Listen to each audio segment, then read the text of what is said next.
Welcome back to Inspired Inc., the CWS podcast, a show where we promote indie comic creators and become inspired by what they create and their journey of creating it. I'm your host, Brandon Bloxdorf, and today we have joining us Nathan Price as he talks to us about mental health and how it's a forefront of creating art, utilizing comics as a form of therapy, and how to utilize your community to grow your art. This and so much more on today's Inspired Inc. Bring your comic books to life and print your comics with Comics Will Spring. What got you to choose a Chihuahua as your mascot and just to kind of roll forward with this really wild storyline from what I've read so far? A lot of fun. And because it hits me so close to home, being from El Paso, Texas, Yeah. where did this all kind of come from? So David Kiddos Jr. is the author, and I think he was born in Tucson. So the story takes place in a fictional town outside of Tucson. But I think his Nana passed away and left him a Chihuahua, and it was very old. It was, I think, blind, missing teeth, but it had taken to him only, and it would chase everyone else around. And he thought, wouldn't it be funny if a Chihuahua had the strength to back up its attitude? So I don't know what year this was in, but it's actually a movie. He made it for his kind of senior project or whatever in film school, and he had about $1,000 and three untrained Chihuahuas. And at the time, or shortly thereafter, I moved to the Valley from Northern California, Phoenix Valley, and I was writing movie reviews for a publication, and I asked if I could have an indie section. So I reviewed one of David's movies called The Lonely Ones, which is great. And then I asked him if I could review Night of the Chihuahuas, and it wasn't as great. Yeah. He and no offense to him, I mean, he made something great with his $1,000 budget. But the thing that really stood out to me was that it had a lot of heart. Like there was definitely some substance there. So we went on to make a movie together. We're both from the film industry to some extent, and we went on to make a movie together and maybe another project or two. But we got to the point where wouldn't it be fun to make Night of the Chihuahuas into a graphic novel? So that was about 2011. And in 2011, we tried to do a Kickstarter, and Kickstarter is much different now than it was then. So we tried to raise $20,000. We got about $1,000. So we failed, but we had already started production and had 30 pages. So we shelved it. And then in 2021, we picked it back up. And we just finished the last 2 pages on Saturday. So now the whole series is complete. Oh, that's what a journey. And it's kind of wild, so much to kind of unpack there too. One for how almost anything in life can inspire you and set you on a creative journey. And certain things you could take in that just seem so, I guess, ordinary in life, like the life of your pet and the things you go through and experience and the uniqueness of them. To even just knowing, you tried this attempt at a story. And I've heard this a lot from creators is that they've made a story and it just couldn't work out. It just wasn't the time, wasn't right. It wasn't the right medium to produce it and put it out in. And you find comics, and somehow comics makes some of these ideas, accessible, and you're Yeah. able to follow through on them. What's it kind of like going from the moment of, you try to do this crazy Kickstarter in 2011, it didn't happen. What got you to just get back up and, continue going after that? Were you just that passionate? Was it just the drive of the story, the message, or? Um, I'm a disabled vet, and I had some kind of problem health wise, and we had tried to get other artists on board because we lost funding for the original artist. He had to move on. We understand, you can't sit around and wait on us. So there was a period of time where we tried to get other artists. We couldn't. I needed to take a break. And having 30 pages done, I was talking to a good friend of mine, Mark, and Mark is kind of one of the founders of our Pork Chop Express is our publishing company. But he's like, why don't you just take, you know, those 30 pages and make a issue one, issue two, and get the ball rolling. So he and I put up some money, and it just started to kind of unravel. And not to say we haven't faced a lot of challenges, but it just kind of unfurled as we went along. So um, and honestly, like for me, the creating and publishing, it's kind of like a therapy. So it's I I I hope to continue to do it. We have another project called Killer Hair that we're working on right now, about a woman whose hair gets possessed and starts killing people, which is also silly and unique. So It's also really great and refreshing to hear, storylines that have a good twist to them, both Night of the Chihuahuas and this hair story. Like they just sound like something so common and so everyday, but you're really able to pull so much out of a almost basic concept. And it's kind of extraordinary how, people ask, where do ideas come from? Where does the inspiration come from? And it quite literally is everyday life. yeah. And you were saying, this feels like therapeutic for you, writing and publishing. How does that play into your life? Like, how do you get therapeutic, feelings and, closure, just like acceptance and able to push past things through these stories and publishing? I think the publishing is hard because it's more business, but I don't think anyone would publish my stories the way I want them. So I try to dig into that work. My wife is a freelance graphic designer, so she helps. We have a pretty good team built around us, but the writing is kind of the therapeutic part, to kind of delve into those worlds when I can.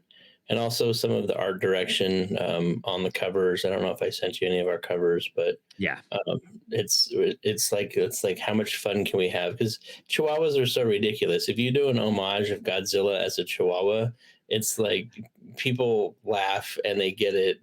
There's so many homages nowadays. It's like, how can we make this recognizable to where people want to pick it up and still have fun with it? So, um, but I mean, yeah, that's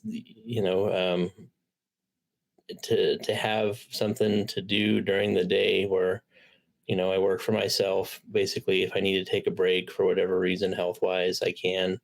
Um, but this, and that's where I'm kind of trying to link up with other creators, learn different things. I'm in a comics creation class right now. I mean, we just put out a 5-book series, and a lot of people have said, what a great job we've done. I just want to keep learning because there's, the lesser known comics group. I'm in there, and there's so many not opinions, perspectives Mhm. that I'm continuing to learn. So um, I think that kind of overall, if I can learn how to tighten it up, spend a little less money on production of a book, and then put out stories. I have probably 8 different stories in queue right now that I'd like to make. Oh, wow. So yeah, That's awesome. And it's, part of taking not only life experiences and the, mundane everyday parts of life, but like that pain and the stuff that you're trying to work through personally and the things that you have to face on a day to day that you struggle with. And turning that into art and turning that yeah, into a wave to cope with and really just get through life. A lot of us don't, a lot of people and a lot of readers don't realize that, we make these books and we make these comics and all these storylines. Sure, we could turn them into a fun way, like a Godzilla homage, which is killer, and it makes us smile and it makes us laugh. But like what we put into the books really does come from a lot of like pain in life. yeah, And it doesn't matter how fun your story is. That's probably where it's resonating from. And that's probably what's driven us to be like, you know what, I'm gonna sit here and just flesh it all out. And it's a saving grace for a lot of us. And I'm super happy to hear that that's where it's been for you. yeah. I think a lot of creators kind of bottle up some of those feelings too much, and you just got to let them go and let them flow out and see what it turns into at a certain point. I'm trying to set up panels at different Comic Cons talking about embracing mental health and being a creator. I've got a psychologist and a mental health occupational therapist, as well as some other creators that struggle with mental health things. And I don't want to generalize or blanket statement, but I know a lot of creators that do have struggle with some form of mental health issues. Mhm. And I think just the thing, like, you're not alone. We're all together, and finding a solid foundation to work from, because I spent a lot of my life struggling with different things, and to get a foundation to work from has been so empowering, because um, I'm able to make things now. I mean, I don't know if I have anything around, but it's just so cool. I can show you a picture on my phone. When you actually get to hold a comic book, it's so much more gratifying. Um, so it's Oh yeah. I want to take what I've learned and help other people with that. I feel like that sounds cliche and kind of corny, um, It's but totally it's true though. I mean, yeah, that's even the point of the show is just to keep people inspired and keep people going and also sharing that like exactly what you're doing by setting up those panels, by bringing on people onto them and trying to share this feeling and this viewpoint. It lets people know that, you're not alone. We're out here doing it. You can be out here doing it. It is scary. It is, hard to get through sometimes and it may take time. I think yeah, people that's a big thing people don't understand too is that, if you acknowledge it, it still is going to take a little bit time for you to pick up that pen or pencil and start creating the thing. And then the long journey of creating a story and putting it out there in general.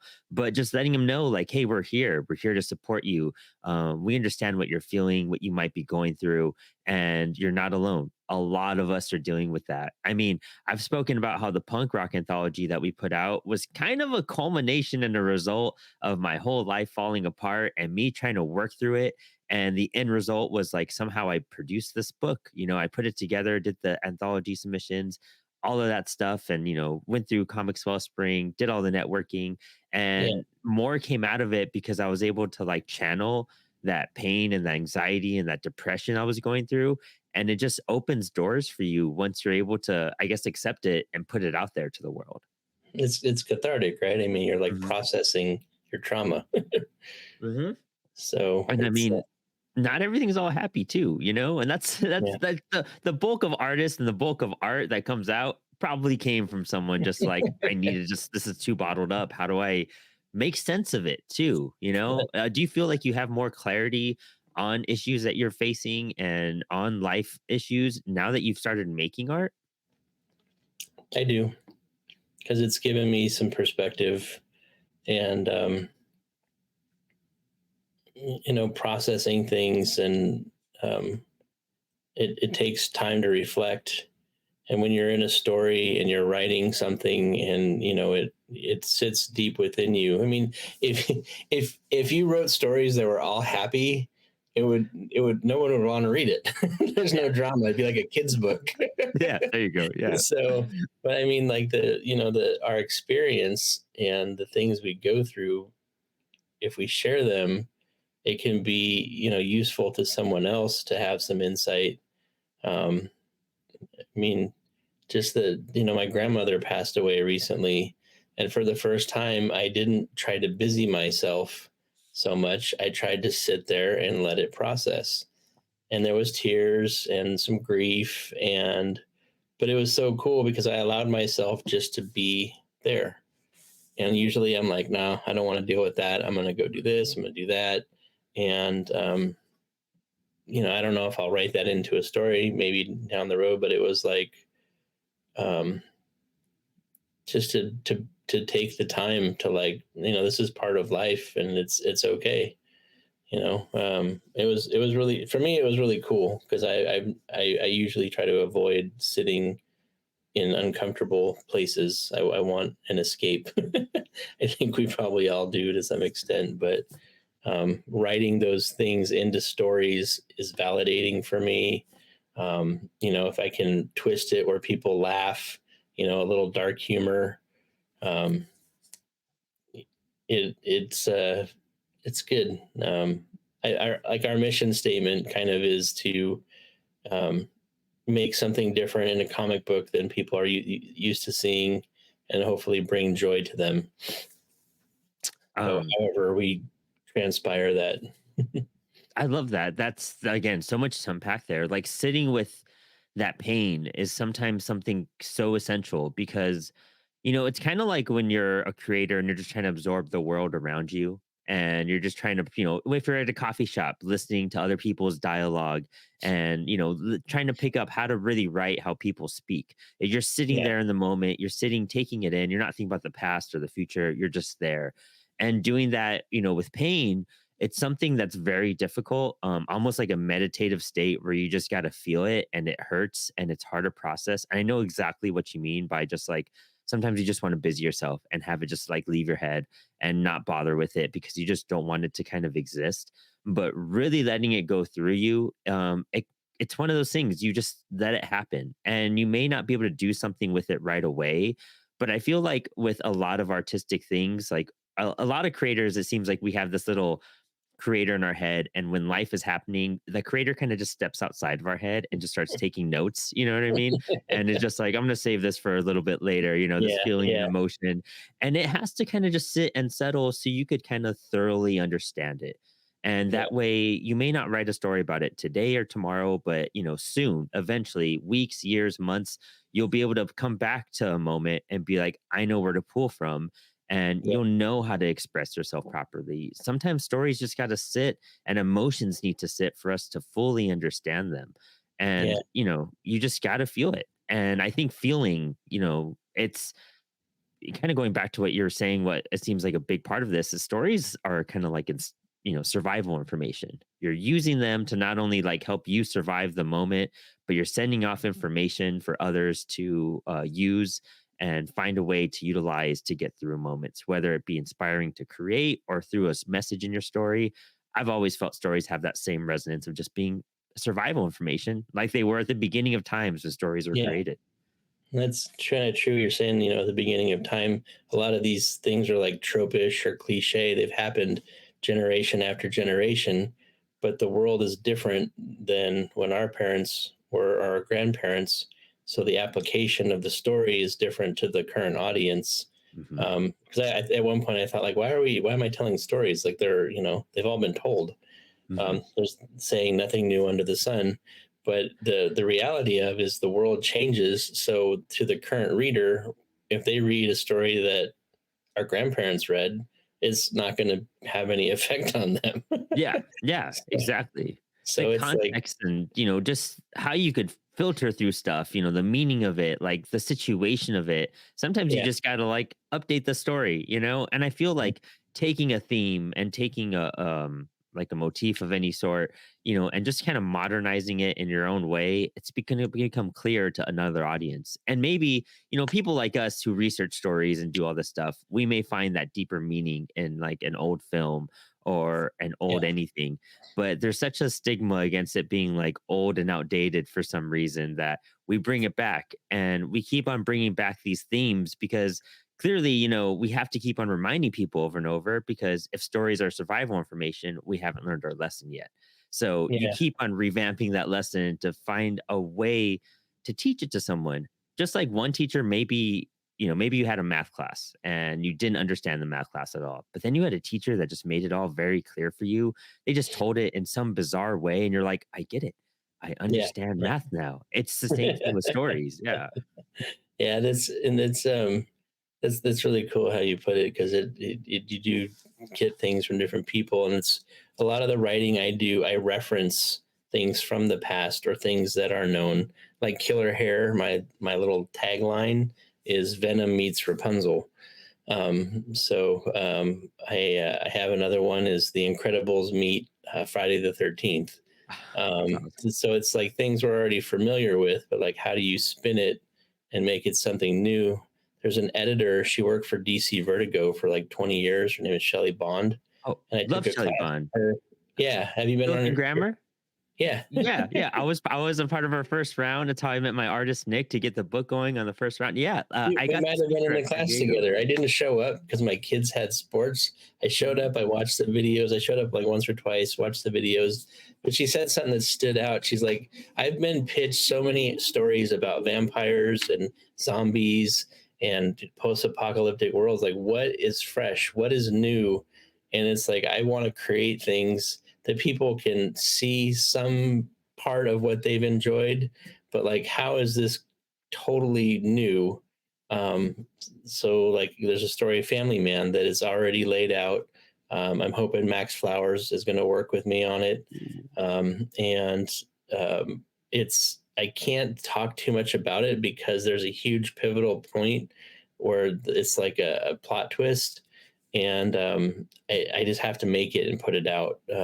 But it combines different things that we've all seen. But when you watch it and then the plot twist comes, you're gonna be like, huh, oh wow. Like at least that's my intention, is to like really grasp people. Like all of a sudden the person who you're rooting for is not the person who you're rooting for now. And I want to create stuff. Pork Chop Express is the truck. Do you know this already? I don't know Pork Chop Express actually. Pork Chop Express was Kurt Russell's truck in Big Trouble in Little China. Oh, that's He called right. it, so John Carpenter is this kind of this master of the obscure, Mhm. um, his style, and I'm not at all trying to compare myself, but I like quirky things like that are a little off. So in diving into the indie realm, there's a ton of quirky stuff, and it's so much fun. I've gotten bored of superheroes, so it's like, Mhm. how do we create these fun stories and support one another? And that's really where we're at. We're in the hole on Night of the Chihuahuas to some extent. We finished. We are making money, but setting out for Killer Hair, it's like I want to build the foundation well, and working with Mark Bernal, learning from the group at LKC, I want to find a way, because the if I stop making comics, it's going to be very rough. I will lose that therapy. I can't continue to dump money into it. So to me, I want to network with artists. I want to find ways to improve and continue to make comics, because it's a lot of fun. It's a lot of hard work. There's days where I just want to beat my head into my desk because it's Yes. like I don't know what I'm doing. I'm I have an understanding, but it's like, I'll run into a problem and I'm like, I wish I could just be like, "Hey, Brandon Bloxford, my ABC broke. Can you help me fix it?" And you're like, "Sure, no problem." But it doesn't really work like that yet. I don't know. I feel you on that. And it's, building that network and that community is so vital for those moments where you're just like, guys, I don't know what I did or I don't know what I'm doing. Can someone give me a piece of advice? And that's where that comes into play so heavily. And, and comics are difficult. And I talk to Mark Bernal very often, like throughout the week. We always just give each other random phone calls, and all at least once a week, one of those phone calls starts off with like, "So are we gonna give up on comics today? Because I'm done. I'm over it. We're gonna pass it on to everybody else. They could deal with it. I don't feel like Yeah, it." But then you get like a piece of art sent to you or something new to your phone, and you're just like, I could keep going. I don't know about you guys, but this is pretty yeah, sweet. It's such a weird relationship with art where so often you're just like, I don't even know if this is gonna happen past this project, past this image, past anything. And you just keep on finding life in it. Very similar to life, I feel. There's yeah, days you just want to give up. There's days you don't want to, like, even finishing the day just seems like the most impossible task because you know it's going to happen. Time's going to go by no matter what. But sometimes it's just a struggle. And being able to, have something kind of bring a little spark back into your day. It yeah. could be a small thing, it could be a large thing, whatever manner A it may be. podcast. A podcast, this interview, this conversation, just something like that. Like that can really, reignite somebody and really change their day and really let them know, like, hey, we're all feeling this. Let's keep on going. And, you're just like, all right, I'm not alone. I'm just trapped in my head at the moment. Yeah, And I can free myself and find some happiness to pursue forward. that, I'm that's what. really happy that comics have done that for you. That's beautiful. And the podcasts are a way of validation for me, acknowledgement. To get to talk about things, because if you're just doing this day in day out, you're like in your little cave, and then you go to a con, and a big con is like a bee's nest to me. You know, you're trying to make eye contact with like thousands of people walking by, and you have 2 seconds to like, you know, like, hey, we're a horror comedy about killer chihuahuas.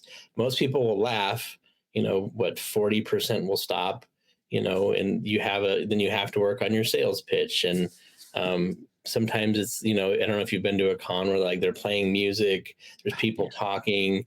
It's like, it's so much input. It's like, and you go from your quiet cave to like this, this Massive. opposite. And I mean, it's been quite a journey. And I mean, the three things I see to make money: Comic Con, Kickstarter, shops. Mhm. We're in 50 shops right now. Um, all been done by walking into stores with books and, you know, having conversations, hitting people up on DMs on Instagram. Um, but you know, it just seems like such a hard grind because it's like, you know, I'm in Phoenix. Mhm. I can go to all the shops here. I can go to all the cons here, but it's just a little place. Yeah. And so after so long, it's going to be the market's going to be saturated. So like we're going to Detroit this weekend. Well, going to Detroit from Phoenix is not cheap. But the idea is if we even break even, we're into a new area. Yep. So it's like just trying to be creative. Doing for the El Paso Chihuahuas, we touched on it briefly. We're my mentor, one of my very best friends. His name is Tim Hahn. He did our Jaws cover and Oh, our cool. Shepherd Fairy homage. He does murals, like large scale murals, like 90 feet by 90 feet, for the Oakland Athletics. So the El Paso Chihuahuas were in a kind of a talk with them, and it's gone really well. We're up to the president and the general manager and the board, and they want us to paint a 15-story building, the side of a 15-story building. So it'll probably be like their logo, or there's, you know, the locomotives is the soccer team, Mhm. but at the bottom, my idea is to paint Night of the Chihuahuas style Chihuahua. And I want to take that image and put it onto a comic book and give away 100 free comic books to the first 100 people that show up to the show, and then promote the El Paso Comic Con. And you know, we're trying to work it out so that I don't have to pay a ton of money to do this. Mhm. But it's just finding ways to like cross promote. And you know, if there's a El Paso Chihuahuas limited cover, you know, hopefully some people will want to buy that. But I don't know, just trying to have fun, be creative. I want to screen the movie. Night of the Chihuahuas was a movie. I want Mhm. to screen the movie to a limited audience. um, and everybody will have to drink that night. Yeah, right. Yeah. As 2 drink minimum as we walk into that theater. Yeah, but I That's mean, so cool. Being from El Paso, Texas, and I've seen many Chihuahuas baseball games. I've seen many Locomotives games. That warms my heart. I would love to represent that, whatever you guys draw up, and I would love to get copies of that. okay, It's how you could just meet somebody.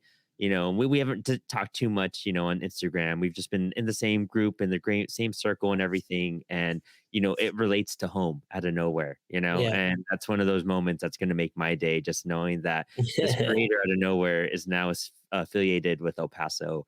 And I'm sure like a shop like All Star Comics and Games, they're they're probably the oldest comic book shop in El Paso. okay, Brad Butcher, like surely love to like help you out and probably sell a few copies and represent some of that. Because they've been around for so long and done so much for that community.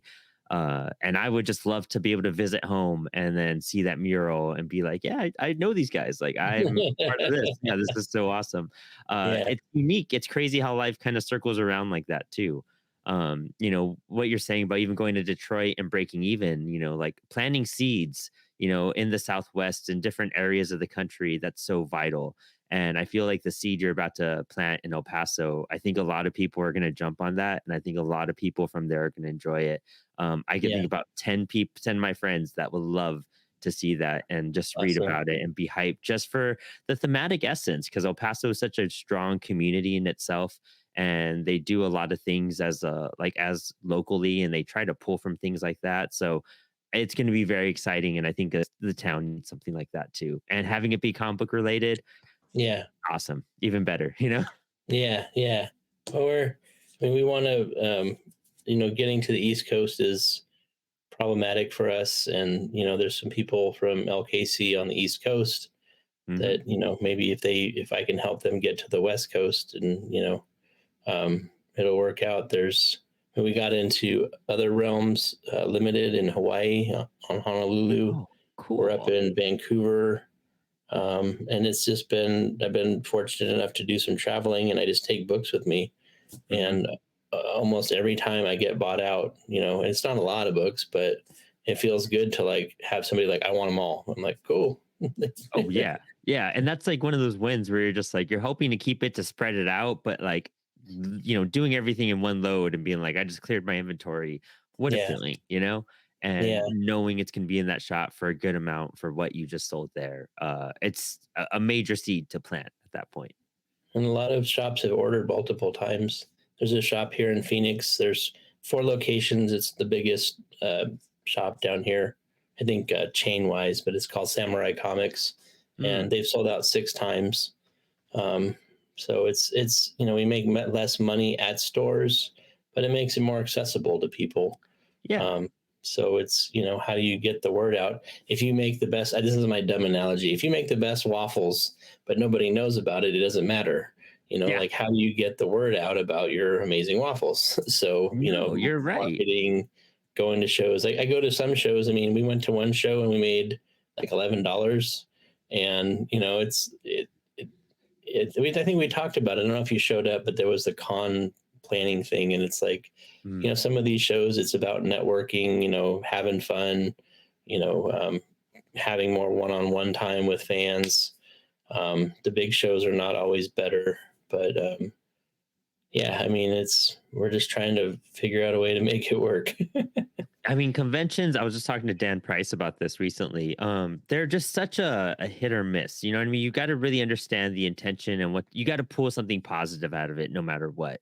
We go Yeah, there to sell our book and we hope to make a couple bucks.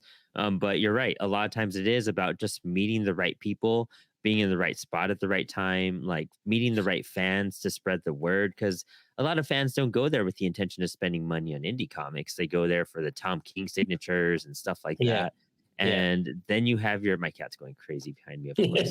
And I'm then you enjoying have it. yeah, it's always an adventure with this guy. Yeah, And this is why I miss having my Chihuahua, to be honest. I have yeah, him for years. Yeah. He was a lot nicer than this dude. But going there to just at least meet people and have something come out of that in the future, that's the best thing about it. It's not so yeah, much about I'm gonna make the money, it's like how am I gonna grow? And growing comes in different ways than just like selling your book. yeah. My teacher is an industry professional. His name is Jay Photos. He worked for Todd McFarlane for years. Oh, And his thing is like, you're not going to make your money back right away. So if like mhm. we can break even, that would be good. He's like, it's like when you build your catalog and, over a few years and you have multiple titles and you build a fan base, then you do your Kickstarter, you cover your costs with the Kickstarter, and then everything else is, what do they say? Cream on the top or cherry Yeah. on the top. Honestly, yeah, So honestly, yeah. And that's what we use we're, our Kickstarters for too. They pay the printing, get us a little bonus things like some prints and all that type of stuff, some stickers, maybe some postcards, and then yeah, everything else we just see what we can do with it. And who gets the money, how we do payouts to royalties and pay our artists and stuff like that. yeah, Um, there's not a lot of money in the writing game of making comics. It's about how you utilize your marketing and your networking at that point. yeah. Dude, Nate, this has been awesome. This is such an informative conversation. I can't believe like how connected we've can become with someone with just like, Yeah, just throwing on an interview and everything. I'm so happy that you've found like health and happiness through making comics, through just discovering what is going to be your filter for therapy and how you can utilize that to help other people. To even just like figuring out how to make this go national and putting yeah, your book in different shops and how to plant those seeds and what it costs at that point. Um, I know we're gonna have you on the show many times before, Okay. coming up pretty soon. Yeah. But tell us what are you up to? Where can we find you? And what is going on with you in 2024? What are your big goals? So you can find us on Instagram and Facebook at Night of the Chihuahuas, kind of just like my name there. Chihuahuas is CHIHUAHUAS. Um, we are going to be doing a Kickstarter in January with LKC helping, which will be great. We're going to do a trade paperback in May, I believe. But this weekend we're going to be at Motor City Comic Con in just outside of Detroit in a town called Novi, Novi. Oh yeah. Thanksgiving weekend we'll be at San Francisco Fan Expo in San Francisco. Yeah. Um, Thanksgiving weekend, which is kind of a weird weekend to do it, I think, and Yeah. maybe people will be Threw me kind of off like hearing about that. filled up on turkey and they'll be like, man, let's go to the Comic Con. Yeah. So, and then the weekend after that, we'll be at LA Comic Con in LA. And David, the author, will be at Detroit and also at LA. So if you're out there, you want a signature, grab one from him. And next year, so we've been trying to hit at least 1, 2 Comic Cons a month or events. Maybe some of them are smaller. But the big ones next year, we're on the wait list for Planet Comic Con in Kansas City. We're going to Boise, so which is Gem State Comic Con, and El Paso Comic Con, and then there's a handful of small ones. So, and then I think I want to get into a cycle of just doing certain cons a year and maybe alternate, so we don't wear our welcome too much. But the real thing that I want to work on is doing this panel because it's from everyone I've talked to, it's something unique and different. And if the panel producers pick it up, well, maybe we'll become a guest, which would be great. So we don't Yeah. have to pay fees. And then maybe just connect with some of the community that does struggle. And I felt that the validity of having a psychologist and a mental health occupational therapist would be good because it's not just me going, I've got problems. I hear you there. Yeah. So I'm hoping Shit, to guys, bring look at this right here. Yeah. I'm hoping to bring some of these panels to some of these places through the next year. So I'm just waiting to hear back from people right now. That's so exciting. I can't wait for that. You got to keep me posted on those panels. And if I'm at a Yeah, convention, maybe I could jump on one with you too, because there's a lot of yeah, stuff to really open up there. And I love being able to, you know, making comics is fun, making podcasts is fun, but you know what? It's not always fun and dandy. And, life gets real tough and people yeah, struggle. And it's about how to encourage people to know that they're not alone and help encourage ways to maybe help them find an escape and help them find that therapeutic way to express themselves and get out there and just be able to function somehow, and really create something that they're happy about so that they're not always stuck. And when they are stuck, they could look back at all these achievements they've made, like you've made. I mean, you finished a series, you're wrapping up Night of the Chihuahuas right now, this whole volume, you're on to your next book. Your books across stores across the US, you're doing all these awesome conventions. So a lot of people could come find you and hear more of your story. And I mean, honestly, I'm gonna really try to make it to El Paso Comic Con. If not only visit home for a little bit, but if I could hang out there with you and see some cool developments and everything, that would yeah. make that trip 10 times better. Okay, So maybe yeah. we can make some plans for that as well. Love for And that. I was gonna say, I mean, maybe we could do a thing with these people on a podcast, Yeah, um, that would be great. mental health thing podcast, and just Dr. Welter is the psychologist, and Caitlin Topasur is the mental health OT, and we can really have anybody that's willing to open up a little bit about what it doesn't have to be too personal, too in depth, but like give other people a compass to like, yeah, these people are having challenges that I can relate to. Mhm. Um, but yeah, I mean, maybe you and I could figure that out too, because I would love to because yeah, there's so much as a creator that you need to kind of experience for you to talk about truly too. And a lot of my stories, I felt like I think I just needed life to happen. And once life happened, I was like, oh, I have a lot to write about now. And it's all pouring out at this point. So, like, yeah, being having a show that's all about inspiring creators, I think a lot of people would really acknowledge and respect that. So I would love to see what happens Okay. there. And I think the audience would be really excited to see what the results are there too. Okay. Awesome. Well, Nate, thank you so much. And Thank you. thanks for hanging. Right on. Your comic books to life. Print your comics with comic